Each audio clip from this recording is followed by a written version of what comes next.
For me, it's always the subject matter. Is it? Yeah, so I'm just trying to match the note with the story that I'm trying to figure out, you know, in my heart. And if it's wrong, I know it, because it's like I'm lying to myself. So I'm trying to tell the truth, and then I sit back, and whether it's for public consumption or just private, that's another thing, but that's my method.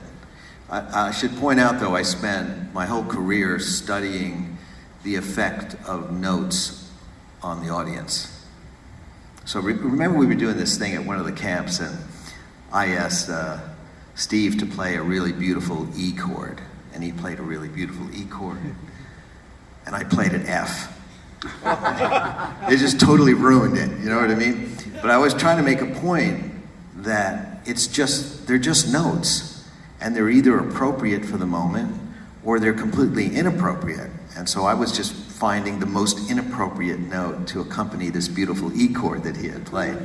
And so there's a million combinations of that you could say are right and wrong, you know, minor scales on top of major chords, and so on and so forth. And then you bring the microscope in a little closer. Happy, sad.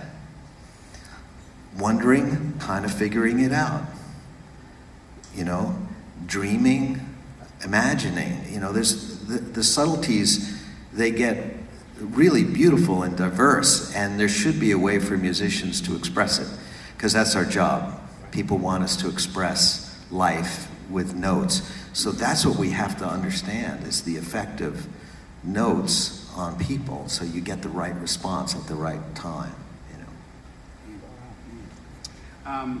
Yeah, melody comes in various ways. Where it comes from, I don't feel qualified to answer. But I know for me, when I'm writing or looking for a melody, it's the intention of the song.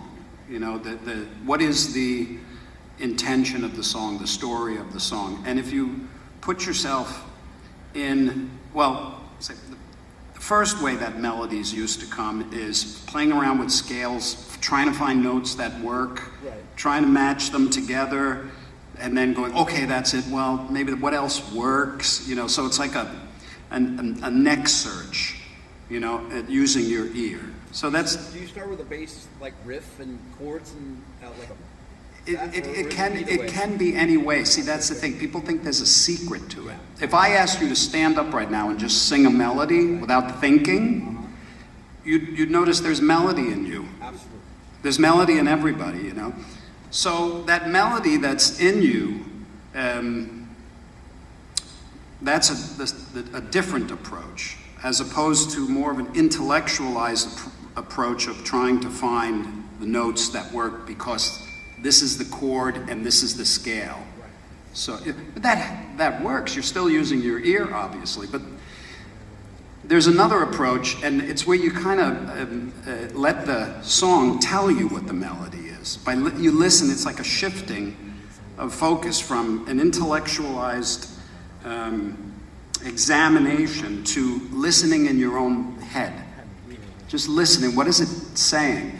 And any melody that I've ever written that has resonated with me deeply came that way. It was just a following. You follow it. And so, for instance, like For the Love of God, that I was walking out of my studio and there was an acoustic guitar and a cassette recorder, and I was 20. And something said, turn on the cassette recorder, and I just played that chord and the melody just came out. And then a melody has an atmosphere in us. It creates an atmosphere. So you kind of surrender to the atmosphere. And it'll tell you, it'll say, now you have to go here, sort of, you know? So that's a different kind of approach than picking through notes in a scale. Both can be very effective. But I find the one, the more you're listening in your own ear, the more of an expression, a heartfelt expression it is. It seems a little more authentic. Yeah. Thank you. Do you How do you go about right now? How do you go about finding melodies? It like Steve said, it differs. Sometimes I'll have a melody in my head and I'll pick it out and then I'll have to put chords behind it, or I've got a riff, or an actual structure of a song that needs a melody, and repeating that structure in the song by the chords or just doing arpeggios or something just seems a little bland. You know what I mean? So getting that phrasing is the most difficult part for me. Well, when you come up with those chord things and you have trouble with it, there's all those notes that are intrinsically in those chords, right. And you have your choice of. You could start with like da da da, but you could change. It's almost like you start at one point, and you don't worry about step.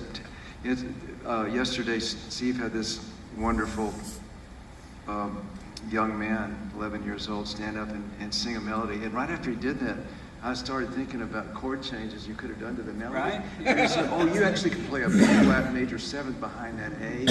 It's like you have this whole plethora of options, and you start at one point, and you don't complicate or hyperventilate by where's it going to end up. You just like forget it. Just dun dun dun. No, I changed that to dun dun dun, and then maybe the second time I have it go.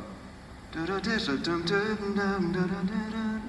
nothing. It's like two steps have moved away from just do re mi, right? Right. And then I think, I could put this chord with that, da da da. One thing leads to another. All of a sudden, you do that. It's like generations, and you second generation, third generation. You just start incredibly simple. The simpler, the better. And you end up with this thing, because you know what I mean? Does that make sense?